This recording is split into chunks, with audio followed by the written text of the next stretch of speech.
පස්වසරක සිය අභිමානේ නොසිතු අයුරට නොසිතු වෙලාවක බිඳී ගියේ කෙලෙසද නොදැනේ. පස්වසරක සිය අභිමානේ නොසිතු අයුරට නොසිතු වෙලාවක බිඳී ගියේ කෙලෙසද නොදැනේ.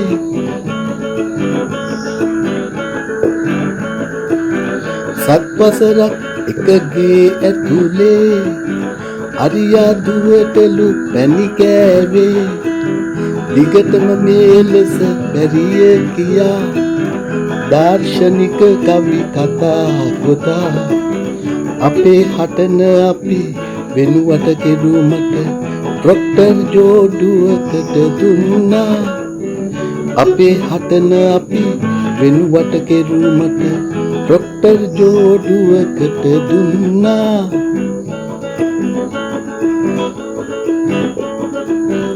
කෝට්ටුවේ රජ්ජුරු උතුමා දෙදෙනාටම කරුණා පාලා එතුමත් මේ වදයෙන් මිදිලා කරත්තයෙන් බානම ලෙහුවා. එතුමත් මේ වදයෙන් මිදිලා කරත්තයෙන් බානම ලෙහුවා.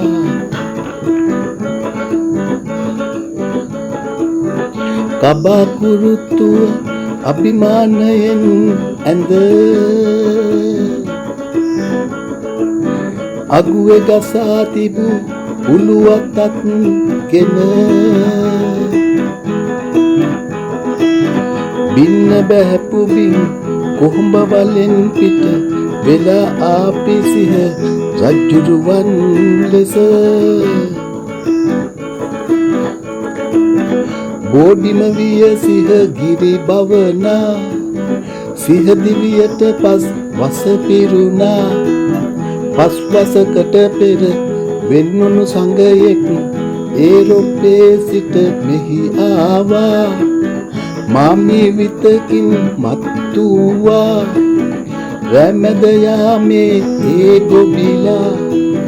මේ හුට පට කිසි වක්වත් නොමදැන පරණ ගෙටම මාගෙන ඇවිල්ලා. එහෙම කළා නම් මදැයි මෙයා පරණ ඇඳේ මා සතඹවලා.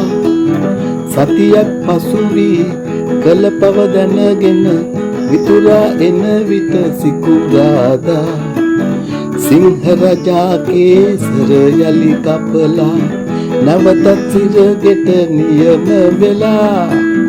රැට උයන්නට සැරසෙනවා නැවතත් සිරගෙට නියම වෙලා. සිංහයා රැට උයන්නට සැරසෙනවා රැට උයන්නට සැරසෙනවා නැවතත් සිරගෙට නියම වෙලා. රැට උයන්නට සැරසෙනවා අයියෝ රැට උයන්නට සැරසෙනවා පව් රැට උයන්නට සැරසෙනවා.